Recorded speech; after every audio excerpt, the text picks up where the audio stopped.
السلام علیکم ورحمۃ اللہ وبرکاتہ۔ ڈیئر اسٹوڈنٹس، آج ہم پڑھیں گے کلاس 7 کی اسلامیات، علوم اسلامیات یہ ہم پڑھیں گے۔ تو اس کا جو چیپٹر ہے نوٹ کر لیں، یہ چیپٹر نمبر 5 ہے، باب پنجم ہے، ہدایت کے سرچشمے مشاہیر اسلام، ٹھیک ہے، یعنی کہ جو اسلام کی مشہور ہستیاں ہیں ان کے بارے میں ہم پڑھیں گے۔ تو پہلی ہستی جو ہے وہ پڑھیں گے حضرت فرید الدین مسعود گنج شکر۔ حضرت فرید الدین مسعود گنج شکر رحمۃ اللہ علیہ کے حالات زندگی بیان کر سکیں۔ اس کے اہم الفاظ: فرید الدین گنج شکر صوفی، کشف، کرامت، توکل، سعادت اور قلندر۔ اب ہم اس کا تعارف پڑھتے ہیں۔ حضرت فرید الدین رحمۃ اللہ علیہ سلسلہ صوفیہ کے نہایت درخشاں ستارے ہیں۔ آپ رحمۃ اللہ علیہ نے دین اسلام کی تبلیغ کو اپنی زندگی کا شعار بنا کر ساری زندگی اسلام کی ترقی و ترویج کے لیے وقف کر دی۔ آپ رحمۃ اللہ علیہ نے تمام زندگی لوگوں کو صرف وحدانیت اور شریعت کی تعلیم دی۔ آپ صاحب کشف و کرامت اور توکل الی اللہ تھے۔ فرید الدین گنج شکر رحمۃ اللہ علیہ کا شمار فقراء کاملین میں ہوتا ہے، اور آپ اپنے زمانے کے کتب الاقطاب اور کتب امیر تھے۔ یہ ایک سلسلہ ہوتا ہے اولیاء کا، تو یہ ان میں سے ایک تھے۔ تو یہ حضرت فرید الدین جو تھے رحمۃ اللہ علیہ، یہ ایک بہت نیک شخصیت تھے اور دین کا پرچار کرنے والے تھے، اور اللہ تعالیٰ کی توحید اور وحدانیت کو لوگوں تک پہنچانے والے تھے، اور اللہ کے ذات کے اوپر انتہائی بھروسہ کرنے والے تھے۔ آگے ہے حضرت فرید رحمۃ اللہ علیہ کا شجرہ نسب حضرت عمر فاروق رضی اللہ تعالیٰ عنہ سے ملتا ہے۔ گنج شکر ان کا لقب ہے۔ آپ کے والد کا نام شیخ جمال الدین اور والدہ کا نام قرسم خاتون تھا۔ حضرت فرید الدین کی پیدائش 586 ہجری کو ملتان کے ایک قصبے کھوتوال میں ہوئی، یعنی کہ یہاں پر یہ ایک ملتان کا ایک علاقہ ہے، ایک قصبہ ہے، وہاں پر آپ رحمۃ اللہ علیہ کی جو پیدائش ہوئی تھی۔ حضرت فرید الدین مسعود رحمۃ اللہ علیہ کی عمر تقریباً 5 سال تھی جب آپ کے والد کا انتقال ہو گیا۔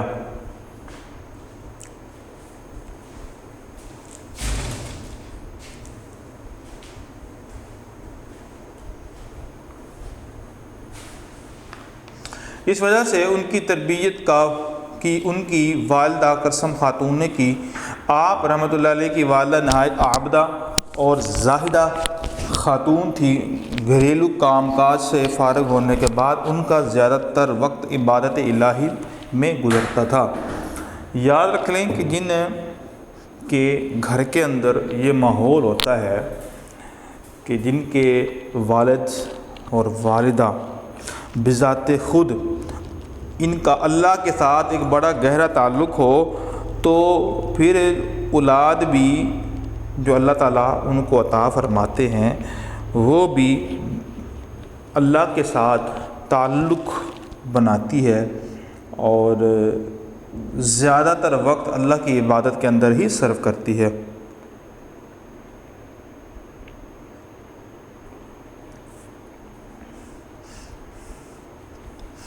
بچپن اور تعلیم۔ اب ہم ان کی بچپن کی زندگی کو پڑھیں گے اور ان کا تعلیمی سلسلہ ہے کہ علم حاصل کیسے کیا۔ حضرت فرید الدین رحمۃ اللہ علیہ بچپن میں اپنی والدہ کو ماں جی کہا کرتے تھے۔ فرید الدین رحمۃ اللہ علیہ جب بھی ماں جی سے مٹھائی یا شکر مانگتے تو وہ انہیں نماز کی طرف راغب کرنے کے لیے مصلی کے نیچے شکر کی پڑیا رکھ دیتے اور اپنے بیٹے سے کہتے جاؤ 2 رکعت نفل نماز پڑھ کر مصلی اٹھاؤ، اللہ تمہیں مٹھائی دیں گے۔ اس طرح جب آپ رحمۃ اللہ علیہ 2 رکعت نماز پڑھ کر مصلی کا کونا اٹھایا کرتے تھے تو انہیں وہاں سے شکر کی پڑیا مل جایا کرتی تھی۔ ایک دن خرسب خاتون مصلی کے نیچے شکر کی پڑیا رکھنا بھول گئی، لیکن جب حضرت فرید الدین نے نماز پڑھ کر مصلی کا کونا اٹھایا تو انہیں شکر کی پڑیا مل گئی۔ جب آپ رحمۃ اللہ علیہ کی والدہ نے یہ معاملہ دیکھا تو وہ سمجھ گئی کہ ان کے بیٹے کے دل میں یقین کی دنیا آباد ہو گئی ہے۔ اس واقعے کے بعد آپ رحمۃ اللہ علیہ گنج شکر کے نام سے مشہور ہو گئے۔ آگے ہے حضرت فرید الدین رحمۃ اللہ علیہ بچپن سے ہی عام بچوں سے بہت مختلف تھے، نہ عام لڑکوں کے ساتھ کھیلتے تھے نہ ہی عام بچوں کی طرح فرمائشیں کرتے تھے۔ آپ رحمۃ اللہ علیہ ہر وقت مطالعے میں مشغول رہتے اور زیادہ تر وقت مسجد اور مدرسے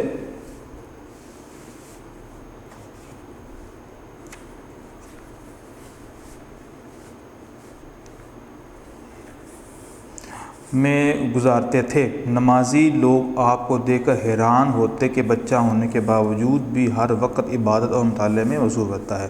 تو یہ جو نیک لوگ ہوتے ہیں، اللہ کے برگزیدہ بندے ہوتے ہیں، ان کی زندگی کا ہر لمحہ ہر لحظہ بڑا مختلف اور یونیک ہوتا ہے کہ اس میں وہ عبادت الہی میں صرف کرتے ہیں اپنی زندگی کے معمولات کو، اور عام لوگوں سے جیسی زندگی گزارتے نہیں ہیں، بلکہ عام لوگوں سے ہٹ کر اللہ تعالیٰ کی یہ عبادت کرتے ہیں۔ لوگ کام کاج میں اپنا دل لگاتے ہیں، اپنا وقت صرف کرتے ہیں، لیکن جو لوگ جن کا اللہ کے ساتھ تعلق بڑا مضبوط ہوتا ہے تو وہ اپنا زیادہ تر وقت جو ہوتا ہے عبادت والے کاموں اور اللہ کو خوش کرنے والے کاموں میں وہ صرف کرتے ہیں۔ تو حضرت فرید الدین بھی ہر وقت عبادت کے اندر یا کتابوں کے ساتھ ان کی بڑی محبت تھی، تو ہر وقت کتابوں کے ساتھ جڑے رہتے اور کتابوں کا مطالعہ کرتے، کتابیں پڑھتے رہتے۔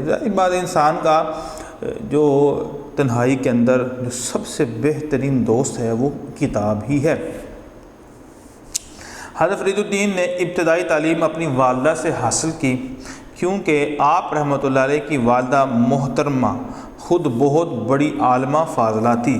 آپ رحمۃ اللہ علیہ نے قرآن مجید قاری محمد کی زیر نگرانی حفظ کیا، جبکہ دیگر علوم کی تعلیم اس زمانے کے مشہور عالم دین نذیر احمد صاحب سے حاصل کی۔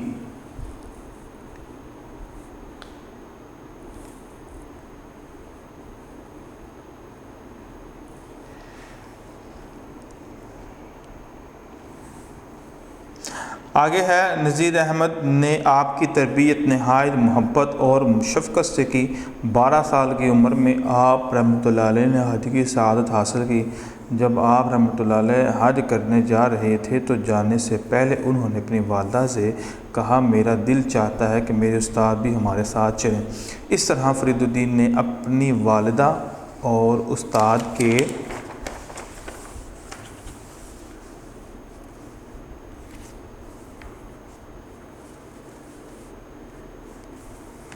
ساتھ حج کی سعادت حاصل کی۔ اس زمانے کے مشہور بزرگ حضرت قلندر اولیاء فرماتے ہیں کہ بچہ جب پیدا ہوتا ہے تو کوئلے کی طرح ہوتا ہے اور استاد تراش خراش کے اس سے ہیرا بنا دیتا ہے۔ انسان کی ترقی اور انسان کی کامیابی کے اندر جہاں والدین کا کردار ہوتا ہے تو سب سے اہم جو کردار ہوتا ہے وہ اساتذہ کا ہوتا ہے، اور جو بچے اپنے اساتذہ سے لا تعلق ہوتے ہیں وہ کبھی بھی ترقی کی اس بلندی پر نہیں پہنچ سکتے جس پر ان کو پہنچنا چاہیے تھا۔ تو یہ آپ اگر مطالعہ کریں اور دیکھیں کہ بہت سے جو نیک لوگ اور بڑے لوگ ہیں جنہوں نے دنیا میں نام پیدا کیا ہوا ہے، انہوں نے اپنے اساتذہ کرام کا پہلے تو خود بھی ادب کیا اور ان سے بہت کچھ سیکھا بھی، اور پھر اللہ تعالیٰ نے انہیں ترقی کی اس بلندی پر پہنچایا کہ جس کا کبھی انہوں نے اندازہ بھی نہیں لگایا تھا۔ تو لہذا اگر ایک طالب علم دنیاوی زندگی میں کامیاب ہونا چاہتا ہے تو اسے چاہیے اساتذہ کا سب سے پہلے وہ ادب بھی کرے، اور نمبر 2 اساتذہ کی خدمت کرے اور ان کی خدمت میں کوئی کمی نہ رہنے دے۔ حضرت فرید الدین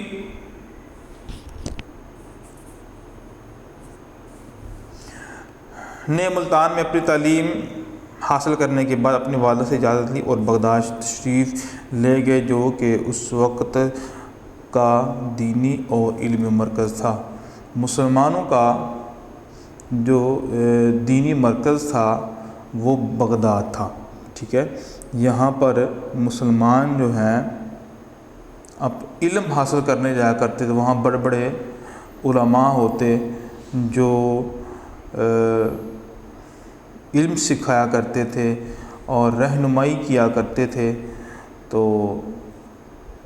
حضرت فرید الدین نے بھی یہ ارادہ اور قصد کیا کہ میں بھی وہاں جا کر علم کی پیاس کو بجھاؤں گا اور وہاں کے جو مشائخ اور جو علم والے لوگ ہیں ان سے جو ہے میں مستفید ہوں گا۔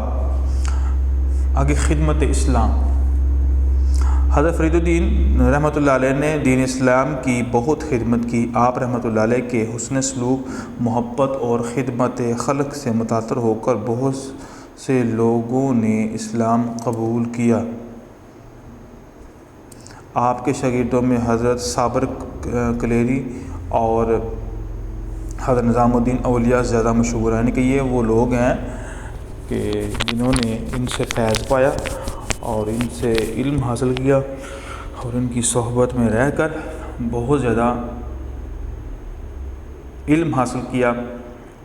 آپ رحمۃ اللہ علیہ کے ان شاگردوں نے ہندوستان کے کونے کونے میں اسلام کا پرچار کیا، جس کے نتیجے میں کثیر تعداد میں لوگوں نے اسلام قبول کیا۔ حضرت فرید الدین رحمۃ اللہ علیہ بہت عبادت گزار تھے۔ آپ رحمۃ اللہ علیہ کے بارے میں مشہور ہے کہ آپ ساری رات اللہ کی عبادت میں مصروف رہتے۔ آپ رحمۃ اللہ علیہ رات کے وقت قرآن پاک کی تلاوت ضرور کرتے، اس کے علاوہ نوافل اور دوسرے وظائف بھی پابندی سے ادا فرماتے تھے۔ خاندان۔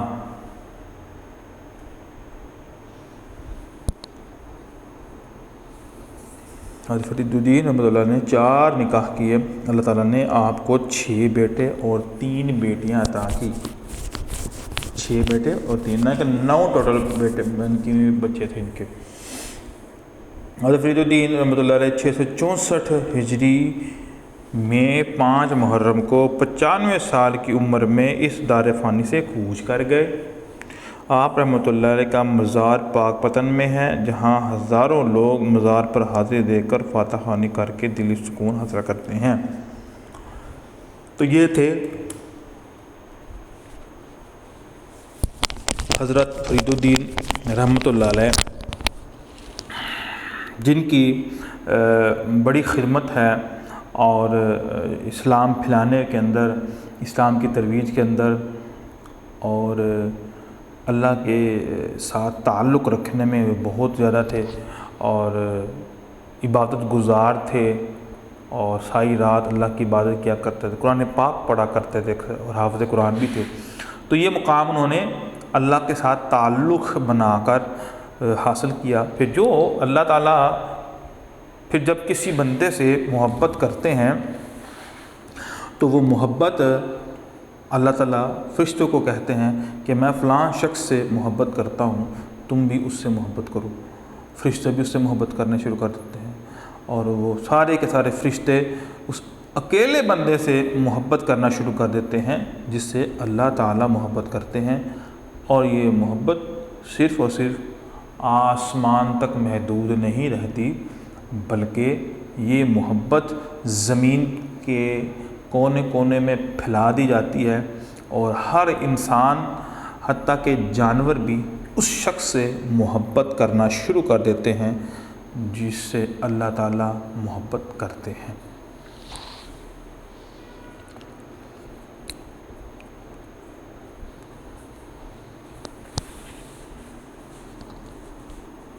آگے درج ذیل سوالات کے مختصر جوابات لکھیے۔ آپ رحمۃ اللہ علیہ نے حج کی سعادت کن کے ساتھ حاصل کی؟ اپنی والدہ اور اپنے استاد محترم کے ساتھ۔ یہ دو شخص دو تھے جو آپ رحمۃ اللہ علیہ کے ساتھ حج ادا کرنے کے تھے۔ حضرت فرید الدین رحمۃ اللہ علیہ کے دو مشہور شاگردوں کے نام لکھیے۔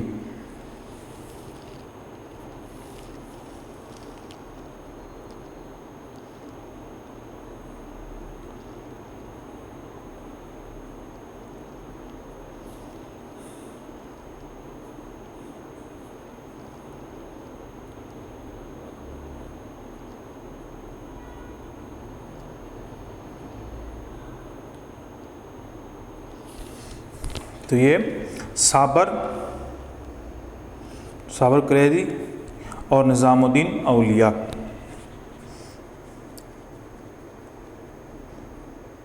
آپ رحمۃ اللہ علیہ کا مزار کہاں پہ ہے؟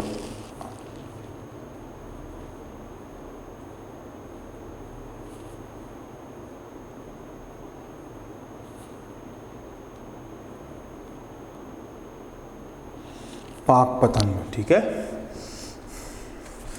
آقا کا مزار کہاں پہ ہے؟ پاک پتن میں ہے۔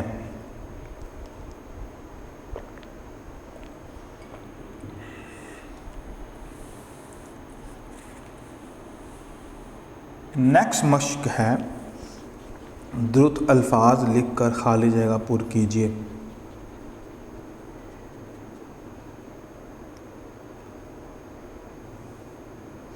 حضرت فرید الدین رحمۃ اللہ علیہ ڈیش کے نہایت درخشاں ستارے تھے۔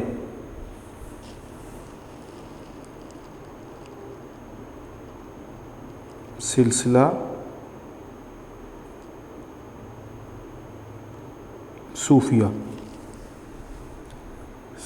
صوفیہ کے نہایت درخشاں ستارے ہیں۔ حضرت فرید رحمۃ اللہ علیہ کا شجرہ نسب حضرت عمر فاروق سے ملتا ہے۔ حضرت فرید الدین رحمۃ اللہ علیہ نے ڈیش نکاح کیے؟ 4، ٹھیک ہے، 4 نکاح کیے تھے انہوں نے۔ دیگر علوم کی تعلیم اس زمانے کے مشہور عالم دین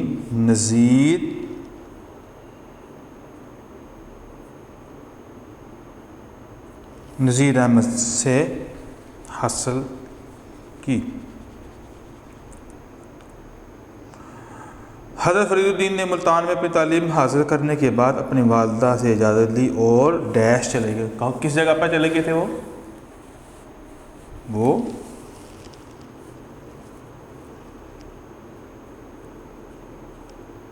بغداد چلے گئے تھے۔ حضرت فرید الدین نے اپنی ابتدائی تعلیم اپنی ڈیش سے حاصل کی، والدہ، چونکہ ان کی والدہ بھی عالمہ فاضلہ تھی تو لہذا انہوں نے اپنی والدہ سے تعلیم حاصل کی۔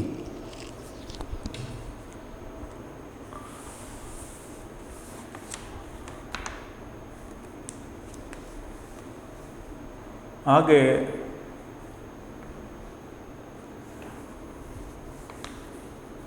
اگلی مشق ہے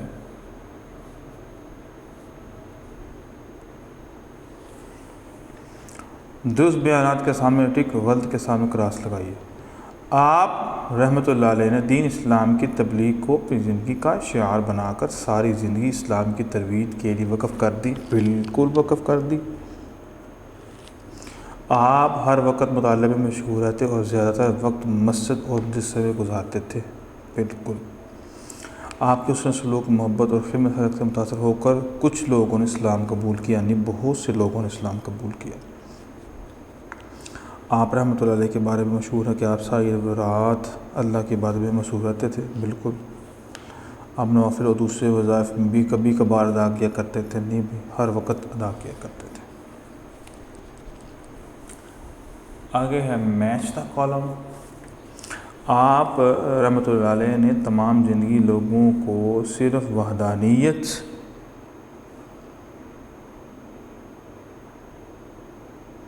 اور شریعت کی تعلیم دی۔ حضرت فرید الدین بچپن میں اپنی والدہ کو ماں جی کہا کرتے تھے، ماں جی۔ 12 سال کی عمر میں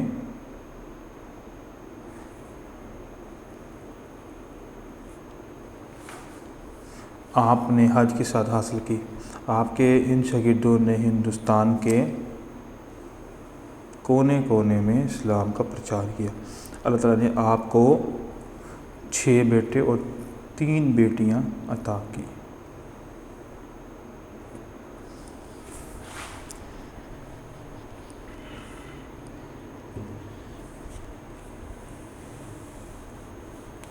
آگے لانگ کوشچن ہے۔ حضرت فرید الدین کا تعارف۔ نمبر 2، بچپن اور حصول تعلیم کے حالات بیان کیجیے اور اسلام کی خدمت اس کو بیان کیجیے۔ تو پہلے تعارف ہم پڑھتے ہیں۔ تعارف شروع ہوتا ہے یہاں سے، حضرت فرید الدین سلسلہ صوفیہ کے نہایت درخشاں ستارے ہیں۔ آپ رحمۃ اللہ علیہ نے دین اسلام کی تبلیغ کو اپنی زندگی کا شعار بنا کر ساری زندگی اسلام کی ترقی و ترویج کے لیے وقف کر دی۔ آپ رحمۃ اللہ علیہ نے تمام زندگی لوگوں کو صرف وحدانیت اور شریعت کی تعلیم دی۔ آپ صاحب کشف و کرامت اور توکل الی اللہ تھے۔ فرید الدین گنجشکر کا شمار فقرائے کاملین میں ہوتا ہے۔ آپ اپنے زمانے کے کتب الاقطاب اور کتب امید تھے۔ حضرت فرید کا شجرہ نسب حضرت عمر رضی اللہ تعالیٰ عنہ سے ملتا ہے۔ حضرت گنجشکر ان کا لقب ہے۔ آپ رحمۃ اللہ علیہ کے والد کا نام شیخ جمال الدین اور والدہ کا نام رسم خاتون تھا۔ حضرت فرید الدین کی پیدائش 586 ہجری کو ملتان کے ایک قصبے کھوتوال میں ہوئی۔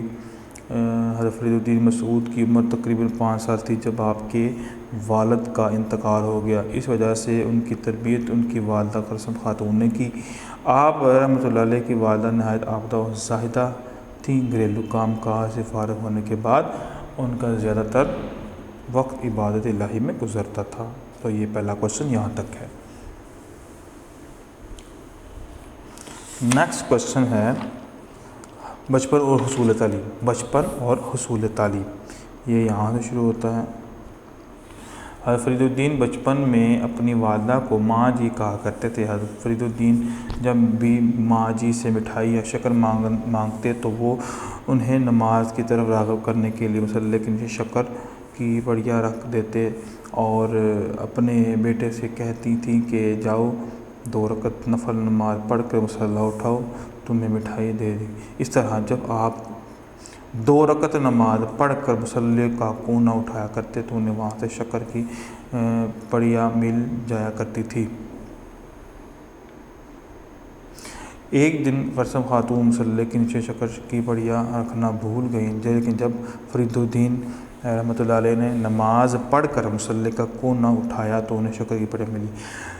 جب آپ رحمۃ اللہ علیہ کی والدہ نے یہ معاملہ دیکھا تو وہ سمجھ گئیں کہ ان کے بیٹے کے دل میں یقین کی دنیا آباد ہو گئی ہے۔ اس واقعے کے بعد آپ گنج شکر کے نام سے مشہور ہو گئے۔ حضرت فرید الدین بچپن سے ہی عام بچوں سے بہت مختلف تھے، نہ عام لڑکوں کے ساتھ کھیلتے، نہ ہی عام بچوں کی طرح فرمائشیں کرتے تھے۔ آپ ہر وقت مطالعے میں مشغول رہتے تھے اور زیادہ تر وقت مسجد اور مدرسے میں گزارتے تھے۔ نمازی لوگ آپ کو دیکھ کر حیران ہوتے کہ بچہ ہونے کے باوجود بھی ہر وقت عبادت اور مطالعے میں مصروف رہتا ہے۔ حضرت فرید الدین نے ابتدائی تعلیم اپنی والدہ سے حاصل کی، کیونکہ آپ کی والدہ محترمہ خود بھی بڑی عالمہ فاضلہ تھیں۔ آپ رحمۃ اللہ علیہ نے قرآن مجید قاری محمد کی زیر نگرانی حفظ کیا، جبکہ دیگر علوم کی تعلیم آپ اس وقت کے مشہور عالم دین نذیر احمد سے حاصل کی۔ نذیر احمد نے آپ کی تربیت نہایت محبت اور شفقت سے کی۔ 12 سال کی عمر میں آپ نے حج کی سعادت حاصل کی۔ جب آپ حج کرنے جا رہے تو جانے سے پہلے انہوں نے اپنی والدہ سے کہا کہ میرا دل چاہتا ہے کہ میرے استاد بھی ہمارے ساتھ چلے۔ اس طرح فرید الدین اپنی والدہ اور اپنے استاد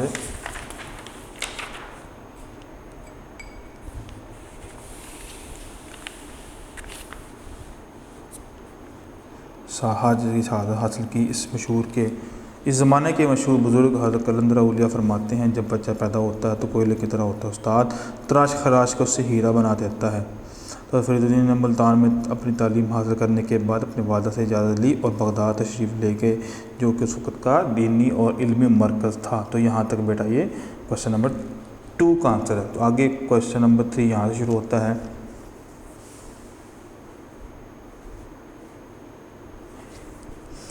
حضرت فرید الدین نے دین اسلام کی بہت خدمت کی۔ آپ رحمۃ اللہ علیہ کے حسن سلوک، محبت اور خدمت خلق سے متاثر ہو کر بہت سے لوگوں نے اسلام قبول کیا۔ آپ کے شاگردوں میں حضرت صابر کلیری اور حضرت نظام الدین اولیاء زیادہ مشہور ہیں۔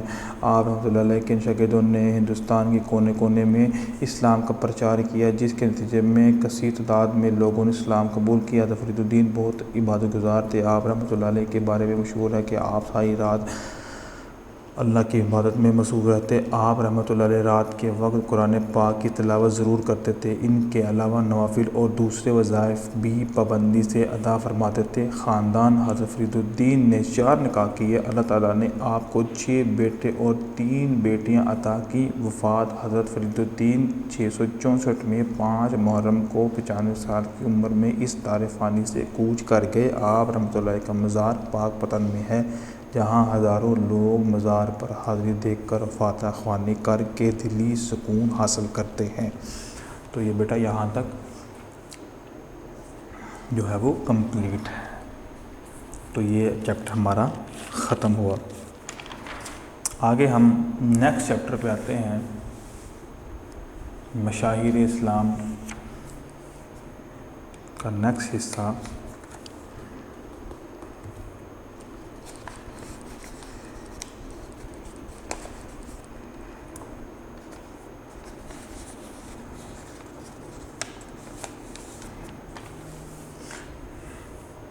یہ ہے صلاح الدین ایوبی کے بارے میں۔ اس کے اہم الفاظ: سلطان، تقیت، بلیس، وزیر، خلیفہ، ضیافت، صلیبی جنگیں، یروشلم۔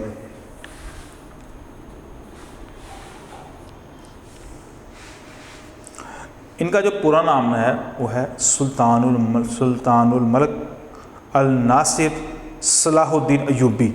یہ 532 ہجری کو تقیت کے مقام پر پیدا ہوئے۔ صلاح الدین ایوبی کے والد کا نام امیر انجم الدین ایوبی تھا۔ صلاح الدین ایوبی کی شہرت کی آغاز اس وقت ہوا جب وہ شیرکوہ کے ساتھ مصر روانہ ہوا۔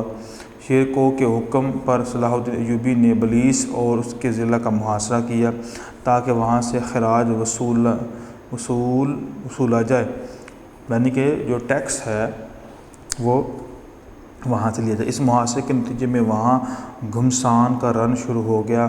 ان حالات کو دیکھتے ہوئے بلیس کے حکمران شاور نے شاہ اموری کی مدد کے لیے کہا۔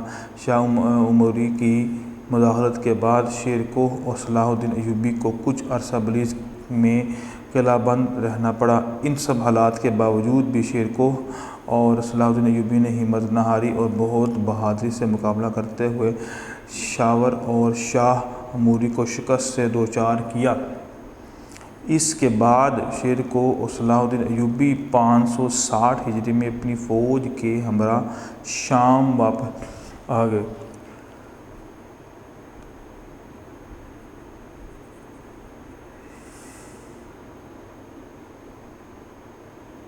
اس جنگ کا سب سے بڑا نتیجہ یہ ہوا کہ نور الدین کو مصر اس کی دولت اور طاقت کا اندازہ ہو گیا اور شیرکوہ کے دل میں مصر کو فتح کرنے کا شوق پیدا ہو گیا۔ نور الدین صلیبی جنگوں کے باعث اپنی فوجوں کو منتشر نہیں کرنا چاہتا تھا۔ 3 سال بعد شاور نے دوبارہ شاہ اموری سے معاہدہ کیا اور شیرکوہ کو یہ نام ہے دوبارہ مصر پر حملہ کرنے کا حکم ہوا۔ شیر شاہ نے پھر صلاح الدین ایوبی کو ساتھ لیا اور مصر روانہ ہو گیا۔ شیر شاہ جب قاہرہ پہنچا تو لوگوں نے اس کا بہت گرم جوشی سے استقبال کیا، مگر شاور اس کے خلاف ہی رہا۔ شاور اور اس کے ساتھیوں نے شیر شاہ اور صلاح الدین ایوبی کو ایک ضیافت کے موقع پر قید کرنے کی سازش کی، مگر شیر شاہ کو اس کی خبر ہو گئی۔ صلاح الدین ایوبی نے شاور سے بدلہ لینے کی ٹھانی اور ایک دن جب شاور اکیلا گھوڑے پر جا رہا تھا تو صلاح الدین ایوبی نے اس کا کام تمام کر دیا۔ اس وقت کے خلیفہ کو اپنے ظالم وزیر سے نجات مل گئی اور اس نے شیر شاہ کو اپنا وزیر بنا لیا۔ وزیر بننے کے بعد 2 ماہ بعد اس کا انتقال ہو گیا تو خلیفہ نے صلاح الدین ایوبی کی نیک فطرت اور بہادری کے باعث اسے اپنا وزیر بنا لیا۔ تو یہ صلاح الدین ایوبی رحمۃ اللہ علیہ کے بارے میں ہے، مطلب بڑے ہی بہادر، جانباز اور دلیر قسم کے انسان تھے۔ انگریزوں کو صلاح الدین ایوبی کی حکومت ایک آنکھ نہ بھاتی تھی، یعنی کہ ذرا بھی ان کو پسند نہ تھی انگریزوں کو۔ یہ جو سلسلہ ہے لڑائی کا، جھگڑے کا، جہاد کا، جنگوں کا، یہ شروع سے ہی چلا آ رہا ہے۔ حق اور باطل کی جو معرکے اور جنگیں ہیں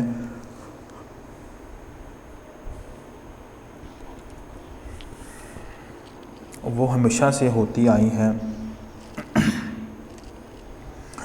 اور یہ جو انگریزوں کی جو چالیں ہیں اور ان کے جو مکر و فریب ہیں وہ ازل سے ہی ہوتے آ رہے ہیں، اور وہ صلاح الدین ایوبی کو اپنی سلطنت یروشلم کے لیے ایک بہت بڑا خطرہ سمجھتا تھا۔ تو جب ان کو معلوم ہو گیا کہ صلاح الدین ایوبی فتوحات پہ فتوحات کرتا جا رہا ہے تو لہذا انگریزوں کو اب ڈر لاحق ہو گیا کہ ان کی جو سلطنت ہے یروشلم کے لیے جو ہے وہ کہیں خطرے کا باعث نہ بن جائے۔ تو انگریزوں نے فرانس، جرمنی، انگلستان اور پاپائے روم کو اپنے ساتھ ملانے کے لیے اپنا پیغمبر ان ممالک میں روانہ کیے اور قسطنطنیہ اور جنوبی اطالیہ کی طرف سے فوجی مدد حاصل کرنے میں کامیاب ہو گئے۔ صلاح الدین ایوبی نے نور الدین سے مدد کے لیے کہا اور درخواست کی کہ فوجی کمک ان کے والد کے زیر کمان بھیجی جائے، یعنی کہ فوجی دستہ جو ہے وہ ان کے والد کے زیر کمان جو ہے وہ بھیجی جائے۔ ان حالات کو دیکھتے ہوئے اموری خوف زدہ ہو گیا اور اس نے صلاح الدین ایوبی سے مذاکرات کیے اور ایک معقول رقم پیش کر کے مصالحت کر لی۔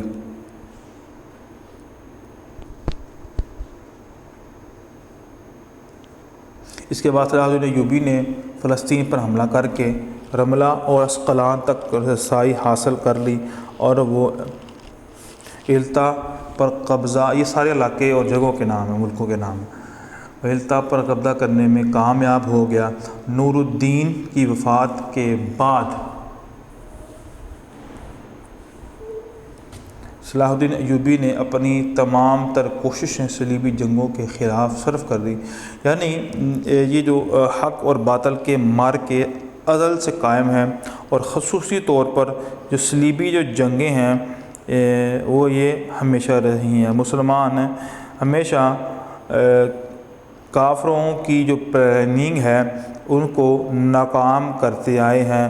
انہوں نے ہر دم، ہر لحظہ، ہر گھڑی اپنے مکر اور فریب اور اپنی چالوں سے مسلمانوں کو ہرانے کی بڑی کوشش کی، لیکن اللہ کی جو نصرت اور اللہ تعالیٰ کی جو مدد ہوتی ہے وہ حق اور سچ کے ساتھ ہوتی ہے۔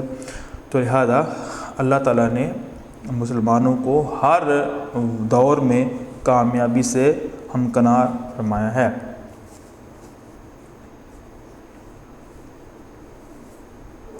تو نور الدین کی وفات کے بعد صلاح الدین ایوبی نے اپنی تمام تر کوششیں صلیبی جنگوں کے خلاف صرف کر دی۔ اس نے اس کام کی ابتدا شام سے کی، ٹھیک ہے، اور اس کے بعد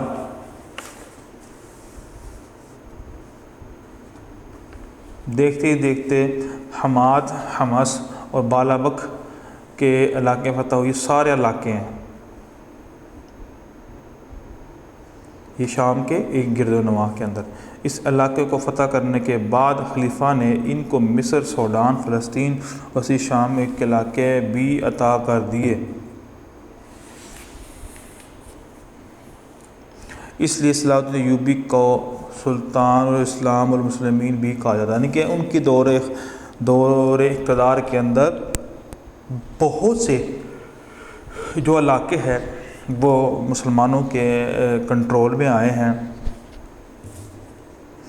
573 ہجری میں سلطان صلاح الدین ایوبی فلسطین آئے اور غزہ اور عسقلان کے علاقوں کو فتح کر لیا۔ یہ جو فلسطین ہے یہ پہلے حضرت عمر رضی اللہ تعالیٰ عنہ کے دور کے اندر یہاں پر مسلمان قابض ہوئے تھے، اور پھر بعد میں پھر مسلمانوں کی غفلت اور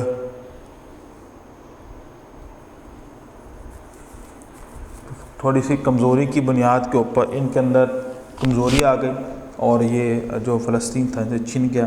تو لہذا دوبارہ پھر صلاح الدین ایوبی فلسطین آئے اور غزہ اور عسقلان کے علاقے کو فتح کر لیا۔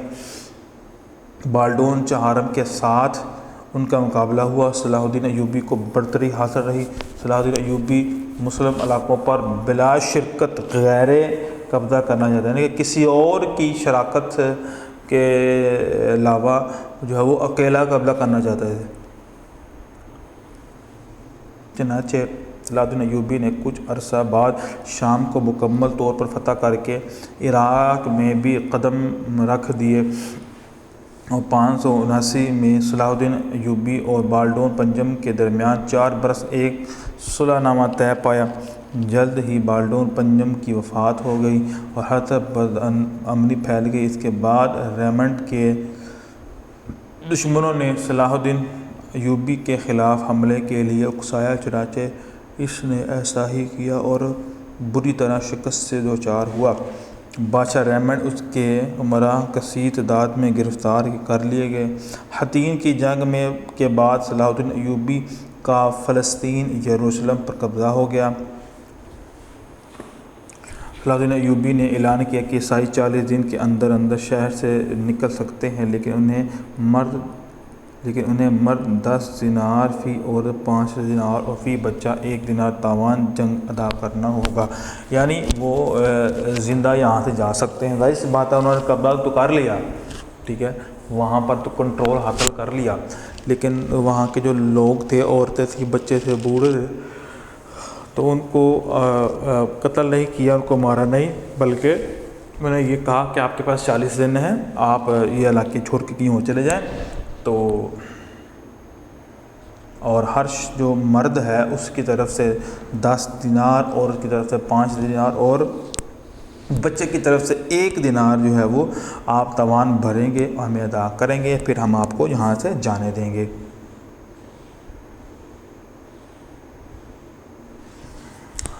بہت سے لوگ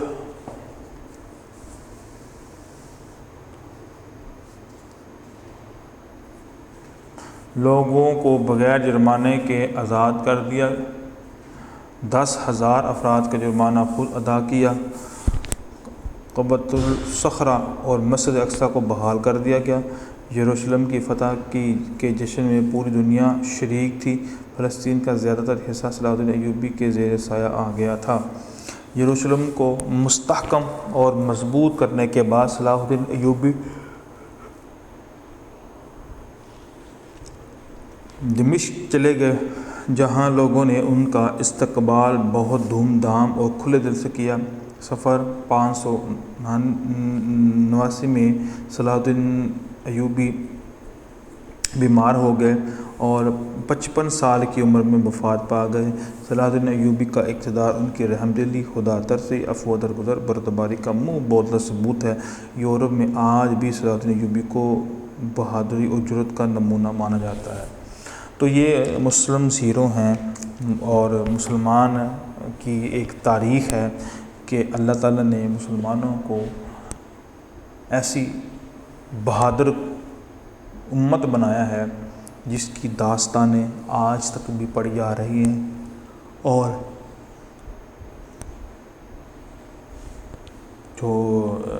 جو غیر مسلم ہیں وہ بھی بہت معترف ہیں ان کی بہادری کے، ان کی شجاعت کے اور ان کے ان کارناموں کے۔ آگے مشقی سوالات کی طرف آتے ہیں۔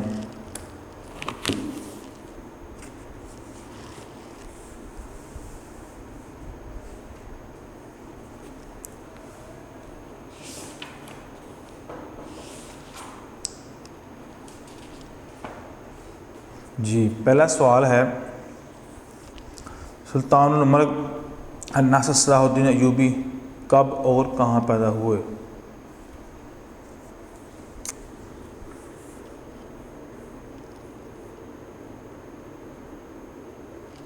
532 ہجری۔ یہ جو ہاں ہوتا ہے یہ اس کا مطلب ہجری ہوتا ہے، کو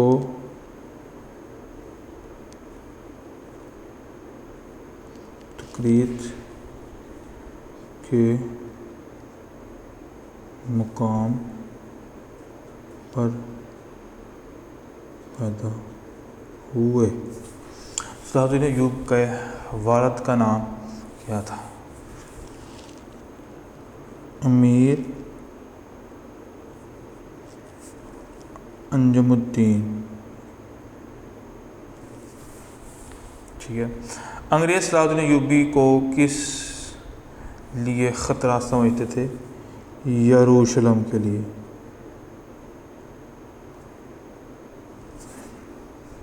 صلاح الدین ایوبی نے وفات کب پائی؟ 589 ہجری۔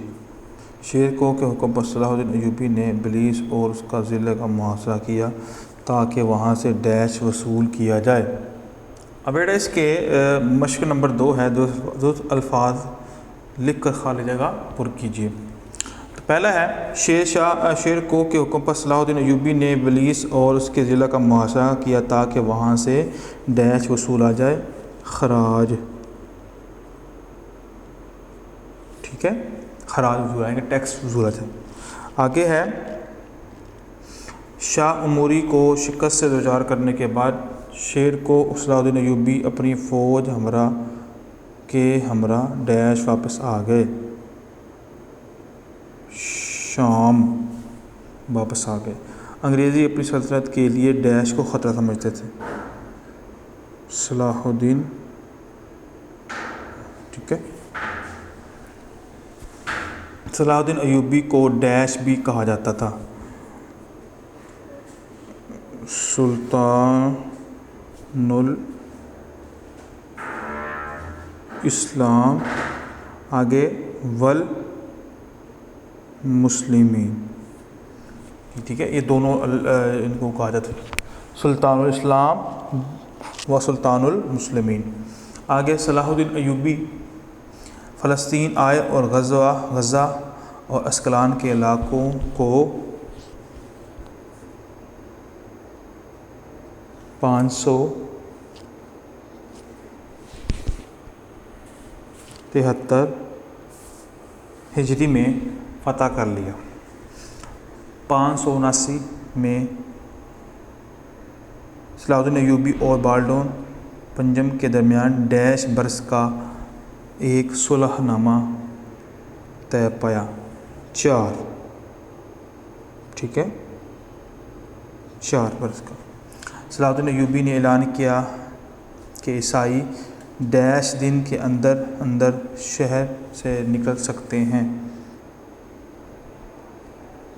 40 دن ان کے پاس ہیں۔ عیسائیوں کو فی مرد ڈیش دینار تاوان ادا کرنا ہوگا 10 ٹھیک ہے۔ آگے ہے معاشرہ کالم ہے۔ شاہ اموری کی مداخلت کے بعد شیر کو اور صلاح الدین ایوبی کو کچھ عرصہ بلیس میں قلعہ بند رہنا پڑا۔ صلاح الدین ایوبی نے شاور سے بدلہ لینے کی ٹھان لی اور ایک دن جب شاور اکیلا گھوڑا پر جا رہا تھا صلاح الدین ایوبی نے اس کا کام تمام کر دیا۔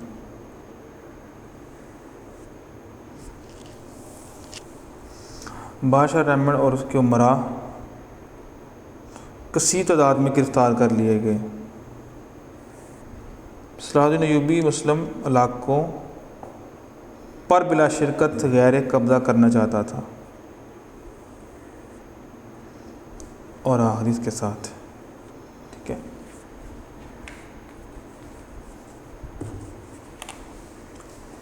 آگے ہے ٹکراس۔ 3 سال بعد شاور نے دوبارہ شاہ موری سے معاہدہ کیا اور شیخوں کو دوبارہ مصر پر حملہ کرنے کا حکم دیا۔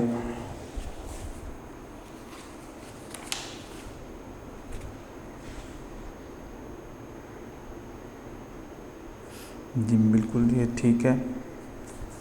نور الدین صلیبی جنگوں کے باعث اپنی فوجوں کو منتشر کرنا چاہتا تھا۔ نہیں، نور الدین کی وفات کے بعد صلاح الدین ایوبی نے اپنے تمام تر کوشش صلیبی جنگوں کے خلاف استعمال کر دیں۔ بالکل کر دیں۔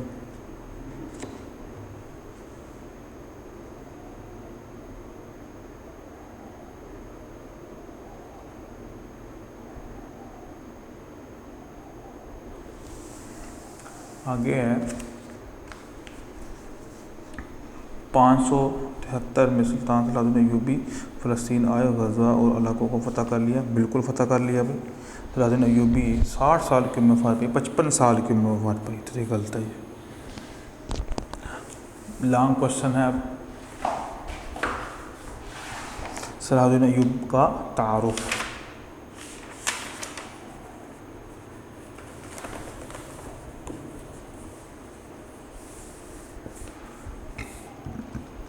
سلطان الملک الناصر صلاح الدین ایوبی 532 کو تقریر کے مقام پر پیدا ہوئے۔ صلاح الدین ایوبی کے والد کا نام امیر انجم الدین تھا۔ صلاح الدین ایوبی کی شہرت کا آغاز اس وقت ہوا جب وہ شیرکو کے ساتھ مصر روانہ ہوا اور شیرکو کے حکم پر صلاح الدین ایوبی نے بلیس اور اس کے ضلع کا محاصرہ کیا اور وہاں سے خراج وصولا تاکہ وہاں سے خراج وصولا جائے۔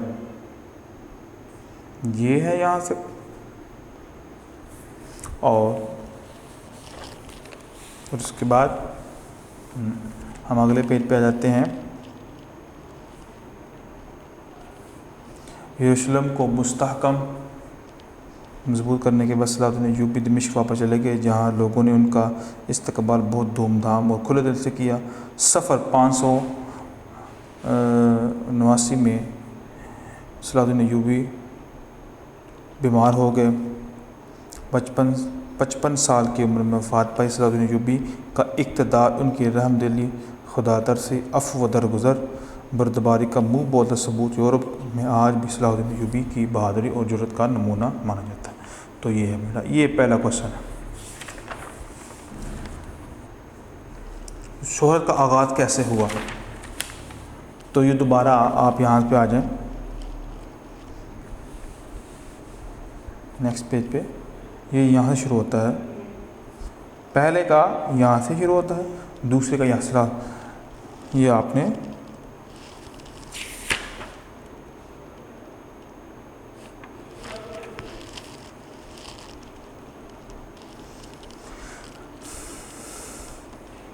یہ سارا واقعہ ہے کہ شیر کو حکومت صلاح الدین ایوبی نے بلیس اور عزلہ کا محاصرہ کیا تاکہ وہاں سے خراج وصولا جائے. اس محاصرے کے نتیجے میں وہاں گمستان کا رن شروع ہو گیا. ان حالات کو دیکھتے ہوئے بلیس کے حکمران شاور نے شاہ عموری کی مدد کے لیے کہا. شاہ عموری کی مداخلت کے بعد شیر کو صلاح الدین ایوبی کو کچھ عرصہ بلیس میں قلعہ بند رہنا پڑا. ان سب حالات کے باوجود بھی شیر کو اور صلاح الدین ایوبی نے ہمت نہ ہاری اور بہت بہادری سے ان کا مقابلہ کرتے ہوئے شاہ عموری کو شکست سے دوچار کیا. اس کے بعد شیر کو اور صلاح الدین ایوبی 560 میں اپنی فوج کے ہمراہ شاہ واپس آ گئے. اس جنگ کا سب سے بڑا نتیجہ یہ ہوا کہ نور الدین کو مصر اس کی دولت اور طاقت کا اندازہ ہو گیا اور شیر کو کے دل میں مصر کو فتح کرنے کا شوق پیدا ہو گیا. نور الدین صلیبی جنگوں کے بعد اپنی فوجوں کو منتشر نہیں کرنا چاہتا تھا. ٹھیک ہے. 3 سال بعد جاور نے دوبارہ شاہ عموری سے معاہدہ کیا اور شیر کو دوبارہ مصر پر حملہ کرنے کا حکم ہوا. شیر شاہ نے پھر صلاح الدین ایوبی کو ساتھ لیا. مصر روانہ ہوا. شیر شاہ جب قاہرہ پہنچا تو لوگوں نے اس کا بہت گرم جوشی سے استقبال کیا.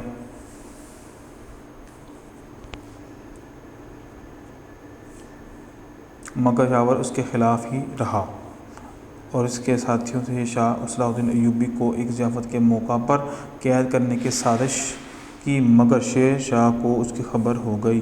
صلاح الدین ایوبی نے شاور سے بدلہ لینے کی ٹھان لی اور ایک دن جب شاور اکیلا گھوڑے پر جا رہا تھا صلاح الدین ایوبی نے اس کا کام تمام کر دیا.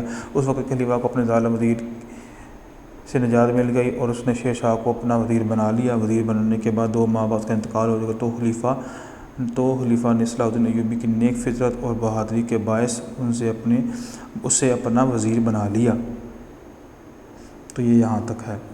یہ سارا واقعہ ہے مکمل کہ وجہ شہرت یہ ہوئی کہ اس طرح انہوں نے فتوحات کی, اس طرح انہوں نے صبر کے ساتھ اور شیر شاہ کے ساتھ مل کر انہوں نے پھر یہ کام کیے اور پھر یہاں سے ان کی شہرت کا آغاز ہوا.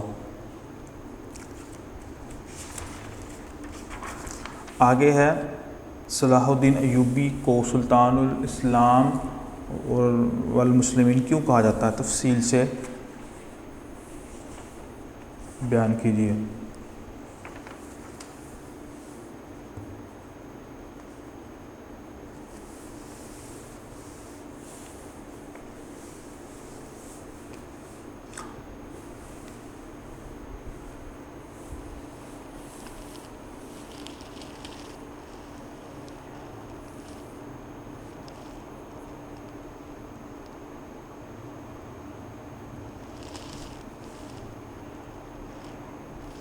یہاں سے شروع ہوتا ہے.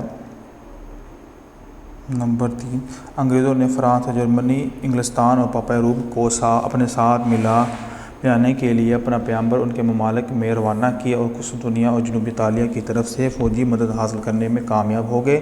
صلاح الدین ایوبی نے نور الدین سے مدد کے لیے کہا اور درخواست کی کہ فوجی کمک ان کے والد کے زیر کمان بھیجی جائے. ان حالات کو دیکھتے ہوئے عموری خوفزدہ ہو گیا اور اس نے صلاح الدین ایوبی سے مذاکرات کیے اور ایک معقول رقم پیش کر کے مصالحت کر لی عموری نے. ٹھیک ہے.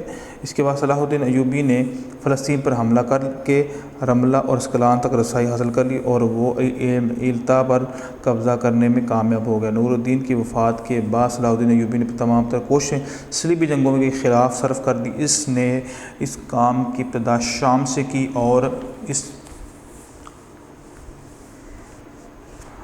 اس کے بعد دیکھتے ہی دیکھتے حمات, حمص اور بالابک کے علاقے فتح کر لیے. اس علاقوں کو فتح کرنے کے بعد خلیفہ نے ان کو مصر, سوڈان, فلسطین اور وسطی شام کے علاقے بھی عطا کیے. اس لیے صلاح الدین ایوبی کو سلطان الاسلام اور والمسلمین کہا جاتا ہے. تو یہ یہاں تک ہے. ٹھیک ہے. یہ مکمل ہے. یہاں سے لے کر یہاں تک یہ کمپلیٹ ہے.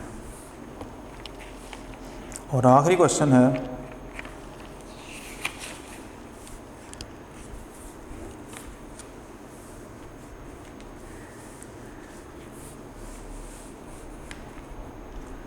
573 ہجری میں سلطان صلاح الدین ایوبی فلسطین آئے اور غزہ اور اسقلان کے علاقوں کو فتح کر لیا۔ بالڈون چہارم کے ساتھ ان کا مقابلہ ہوا۔ صلاح الدین ایوبی کو برتری حاصل ہوئی۔ صلاح الدین ایوبی مسلم علاقوں پر بلا شرکت گہرے قبضہ کرنا چاہتا تھا، چنانچہ صلاح الدین ایوبی نے کچھ عرصہ بعد شام کو مکمل طور پر فتح کر کے عراق میں بھی قدم جما کے 579 میں صلاح الدین ایوبی اور بالڈون کے درمیان 4 برس کا ایک صلح نامہ طے پایا۔ جلد ہی بالڈون منجم کی وفات ہو گئی اور ہر طرف بدامنی پھیل گئی۔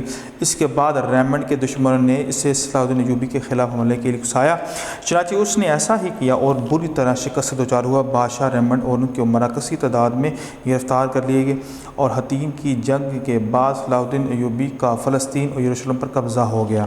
صلاح الدین ایوبی نے اعلان کیا کہ عیسائی 40 دن کے اندر شہر سے نکل سکتے ہیں، لیکن انہیں ہر مرد 10 دینار اور فی عورت 5 دینار اور فی بچہ 1 دینار تاوان جنگ ادا کرنا ہوگا۔ بہت سے لوگوں کو بغیر جرمانے کے آزاد کر دیا گیا۔ 10,000 افراد کا جرمانہ خود ادا کیا۔ قبۃ الصخرہ اور مسجد اقصیٰ کو بحال کر دیا۔ یروشلم کی فتح کے جشن میں پوری دنیا شریک تھی۔ فلسطین کا زیادہ تر حصہ صلاح الدین ایوبی کے زیر سایہ آ گیا۔ تو یہ یہاں تک آپ کا کمپلیٹ ہے، کوشچن کرنا ہے۔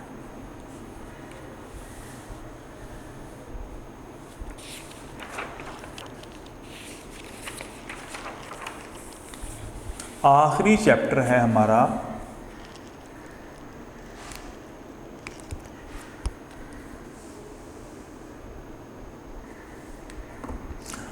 علامہ ابن خلدون۔ کچھ لوگ خلدون پڑھتے ہیں تو لفظ ایسا ہے خلدون۔ علامہ ابن خلدون۔ تدریسی مقاصد علامہ ابن خلدون کا تعارف بیان کر سکے، ابن خلدون کے علمی کارناموں کا جائزہ لے سکے۔ اہم الفاظ ہیں: ابن خلدون خصوصی ریاست، کاتب، غرناطہ، قاضی القضات، درس و تدریس، مقدمہ تاریخ۔ اب ہم تعارف پڑھتے ہیں۔ علامہ ابن خلدون 1 رمضان 732 ہجری کو تیونس میں پیدا ہوئے۔ ان کا پورا نام ابو زید ولی الدین عبد الرحمن ابن خلدون تھا۔ ان کے والد کا نام محمد تھا۔ انہوں نے ابتدائی تعلیم تیونس میں ہی حاصل کی۔ انہوں نے اپنے خاندان کے حوالے سے خصوصی تعلیم حاصل کی۔ سب سے پہلے انہوں نے اپنے والد سے تعلیم حاصل کی، جو کہ ایک عالم فاضل شخص تھے، لیکن اپنے آباء و اجداد کے برعکس وہ سیاست سے کوسوں دور تھے۔ ابن خلدون نے قرآن مجید حفظ کیا، پھر انہوں نے گرامر، قرآن و حدیث، فقہ، ادب، فلسفے اور شعر و شاعری کی تعلیم حاصل کی۔ انہوں نے جلد ہی ان تمام علوم میں مہارت کی صنعت حاصل کر لی۔ انہوں نے ابو الحسن مرینی کے درباری علماء سے بھی استفادہ کیا۔ اپنی سوانح عمری میں ابن خلدون نے ان تمام علماء کرام کے نام شامل کیے جن سے انہوں نے علم حاصل کیا۔ ابن خلدون نے تعلیم حاصل کرنے کا یہ سلسلہ 19 سال کی عمر تک جاری رکھا۔ آپ دیکھیں اتنی شارٹ عمر کے اندر انہوں نے اتنے زیادہ علوم حاصل کر لیے، جن میں سے قرآن مجید بھی یاد کرنا ہے اور قرآن و حدیث کا بھی علم ہے، فقہ کا بھی علم ہے، ادب ہے، فلسفہ ہے، شعر و شاعری ہے اور بہت سے علوم انہوں نے جسٹ 19 سال کی عمر میں اس میں مہارت حاصل کر لی۔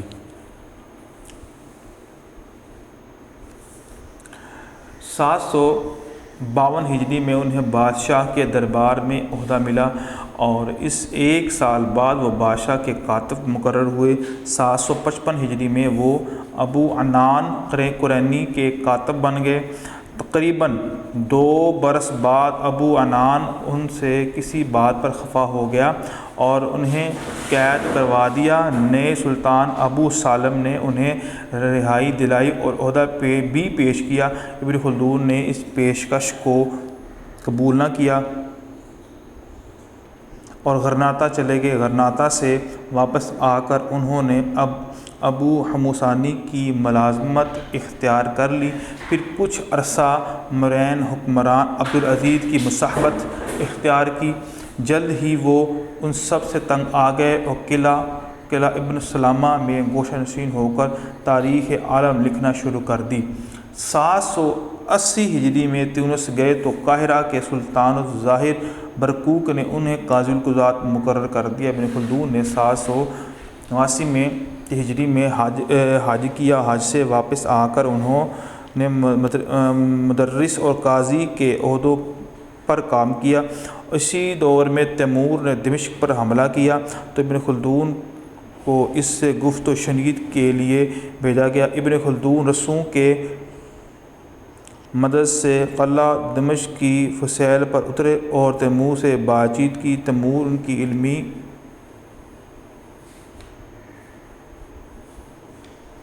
علمیت اور سمجھداری سے بہت متاثر ہوا۔ یہاں سے واپس آنے کے بعد وہ قاہرہ میں قاضی القضات کے عہدے پر فائز ہوئے اور مرتے دم تک وہیں رہے۔ قاضی القضات کسے کہتے ہیں؟ جج کو کہتے ہیں۔ علامہ ابن خلدون کی کتاب العبر کی نصیحت اس زمانے کی مشہور کتاب ہے۔ یہ اپنے دور میں تاریخ کی بہترین کتابوں میں شمار ہوتی تھی۔ خاص طور پر ان کا مقدمہ اس کتاب کا وہ حصہ ہے جس نے ابن خلدون کو شہرت کی بلندیوں پر پہنچا دیا۔ اس مقدمے میں انہوں نے تاریخ و تمدن عالم کا پہلی بار سائنٹیفک تجزیہ کیا اور ان کے عروج و زوال کے بارے میں ایک نظریہ پیش کیا۔ ان کے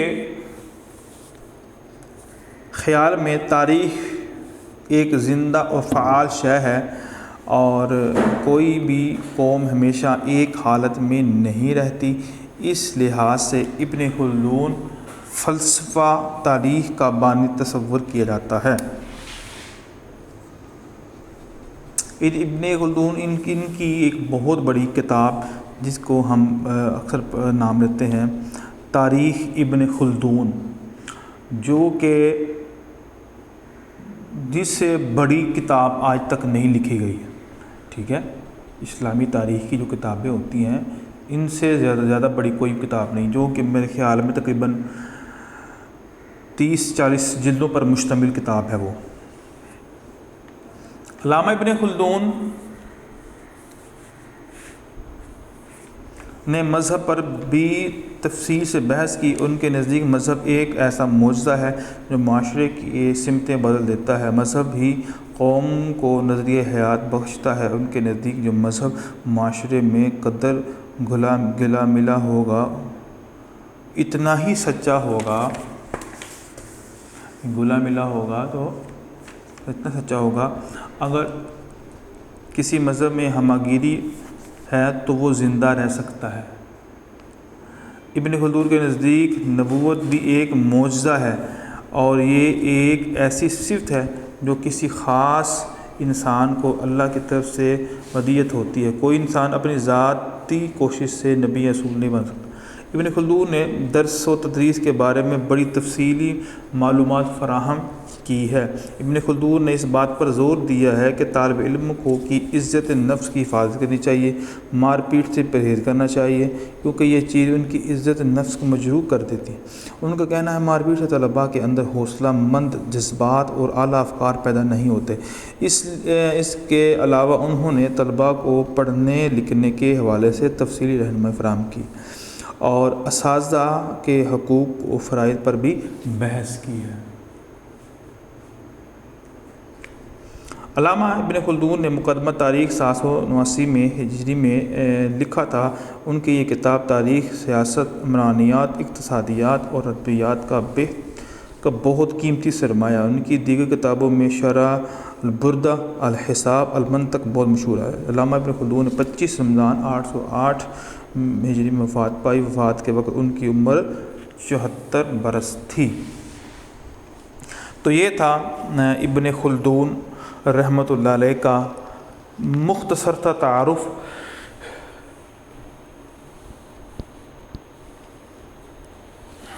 اب ہم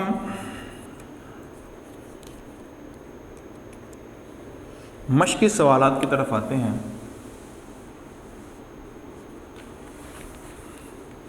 ابن خلدون کب اور کہاں پیدا ہوئے؟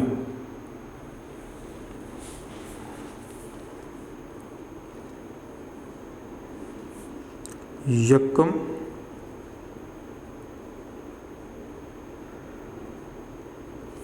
رمضان 732 ہجری تیونس میں پیدا ہوئے۔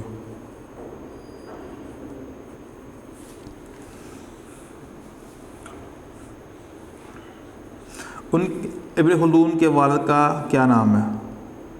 محمد، ٹھیک ہے، ان کے والد کا نام کیا ہے؟ محمد۔ ابن خلدون نے کب وفات پائی؟ 808 ہجری میں، 25 رمضان 808 ہجری میں وفات پائی۔ وفات کے وقت ابن خلدون کی عمر کتنی تھی؟ 74 برس تھی، ٹھیک ہے۔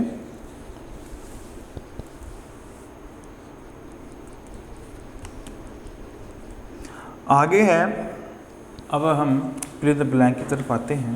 ابن خلدون کا پورا نام ڈیش عبد الرحمن بن ابن خلدون تھا۔ ان کا پورا جو نام تھا وہ تھا ابو زید ولی الدین، ٹھیک ہے، ابو زید ولی الدین۔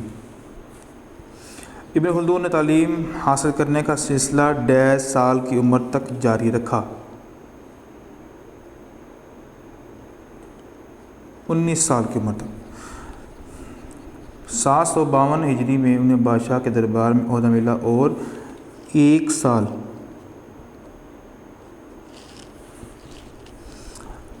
755 ہجری میں ابن خلدون ڈیش کی کاتب بنے، ابو عنان، ٹھیک ہے۔ 780 میں تیونس گئے تو قاہرہ کے سلطان ظاہر برقبوق نے انہیں ڈیش مقرر کریا، قاضی القضات مقرر کر دیا۔ تیمور نے دمشق پر حملہ کیا تو ابن خلدون کو اس سے گفت و شنید کے لیے بھیجا گیا۔ آگے ہے، ابن خلدون نے اس بات پر زور دیا کہ طالب علموں کی ڈیش کی حفاظت کرنی چاہیے، عزت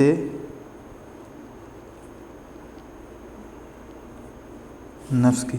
علامہ ابن خلدون نے مقدمہ تاریخ ڈیش میں لکھا،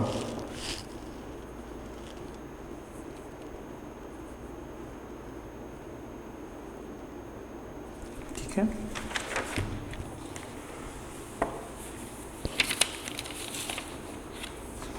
آگے ہے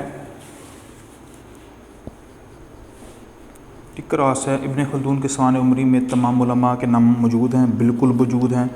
قلعہ ابن سلامہ میں تاریخ عالم لکھنے کا آغاز ہوا، بالکل ٹھیک ہے۔ ابن خلدون نے درس و تدریس کے بارے میں مختصر معلومات نہیں، بہت زیادہ معلومات دی ہیں۔ علامہ ابن خلدون کی کتاب العبر اس زمانے کی غیر مشہور کتاب ہے، نہیں بہت معروف کتاب تھی، لہٰذا یہ غلط ہے۔ سیاست اور ادبیات کا سرمایہ یہی مقدمہ تاریخ ہے، ہاں یہ بالکل ٹھیک ہے۔ آگے میچ دا کالم ہے، ابن خلدون ابتدائی تعلیم کہاں حاصل کی؟ تیونس کے اندر۔ ابن خلدون نے قرآن مجید حفظ کیا۔ ابن خلدون نے حج کیا، ٹھیک ہے۔ ابن خلدون کے نزدیک نبوت معجزہ ہے، اور آخری اس کے ساتھ ہم ملا دیں گے مفاد بھائی۔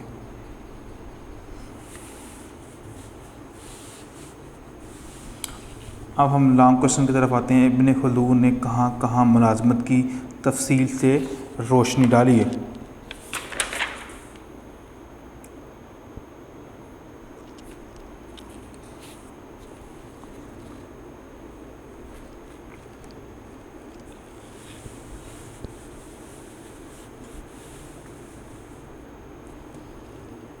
یہاں سے شروع ہوتا ہے.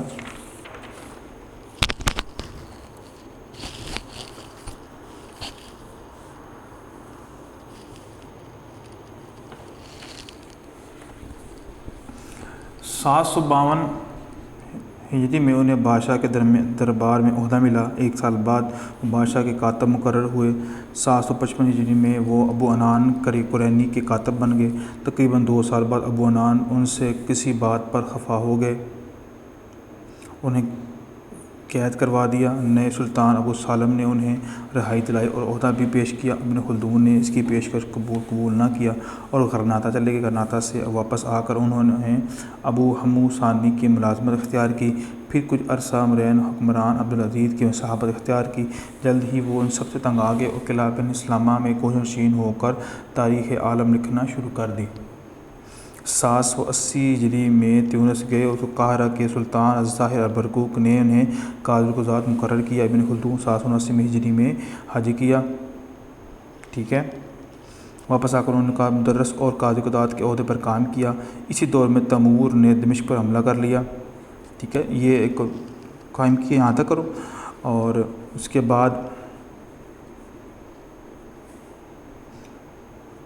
یہاں سے واپس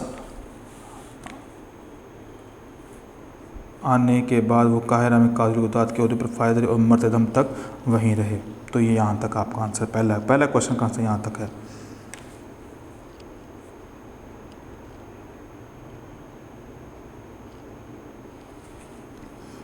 کوشچن نمبر 2 ہے کہ ان کو فلسفہ اور تاریخ بانی کیوں کہا جاتا ہے؟ تو یہ یہاں سے شروع ہوتا ہے.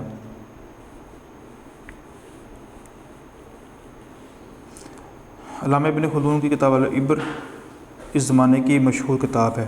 یہ اپنے دور میں تاریخ کی بہترین کتابوں میں شمار ہوتی ہے.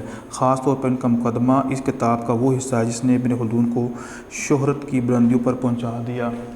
اس مقدمے میں انہوں نے تاریخ تمدن عالم کا پہلا بار سائنٹیفک تجزیہ کیا اور ان کے عروج و زوال کے بارے میں ایک نظریہ پیش کیا. ان کے خیال میں تاریخ ایک زندہ اور فعال شے ہے اور کوئی بھی قوم ہمیشہ ایک حالت میں نہیں رہتی. اس لحاظ سے ابن خلدون فلسفہ تاریخ کا بانی تصور کیا جاتا ہے. تو یہ اس کا آنسر ہے یہاں تک. یہ چھوٹا سا آنسر ہے اس کا.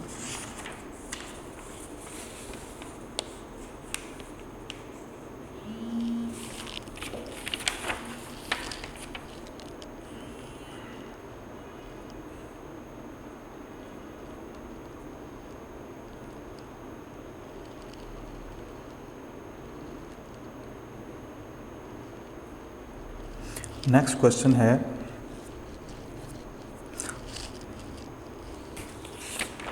کہ مذہب کے بارے میں ابن خلدون کے خیالات کا جائزہ لیجیے.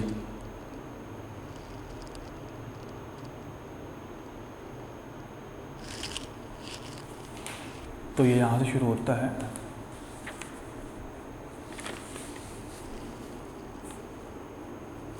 علامہ ابن خلدون نے مذہب پر بھی تفصیل سے بحث کی.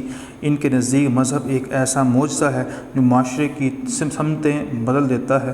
مذہب ہی قوم کو نظریہ حیات بخشتا ہے. ان کے نزدیک جو مذہب معاشرے میں جس قدر گھلا ملا ہوگا اتنا ہی سچا ہوگا.